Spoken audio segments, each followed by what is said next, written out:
Hi, good day everyone. I'm Midshipman Javier Royet, and for today's video, I'm gonna demonstrate how to announce distress message, urgency message, and safety message. Mayday, Mayday, Mayday. This is MB Humboldt 321-61071. We are experiencing severe flooding in the engine room, and our electrical system are failing. Our current position is 34 degrees, 12 minutes north, 118 degrees, 50 minutes west, approximately 50 miles off the coast. We are in urgent need of assistance. The flooding is progressing quickly, and we are unable to control the situation. Our situation is critical, and we may not be able to hold on for long. Please respond as possible. Mayday, Mayday, Mayday. Over.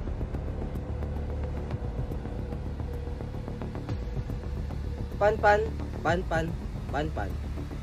This is MB Humboldt 321-61071. We are experiencing a mechanical failure in our starboard engine, and our speed is significantly reduced. Our position is 35 degrees, 3 minutes north, 120 degrees, 20 minutes west, approximately 100 miles from the nearest port.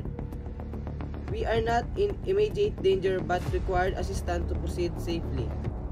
Please be aware of our condition, and if possible, provide support. Pan. Over. Attention. This is MB Humboldt 321-61071.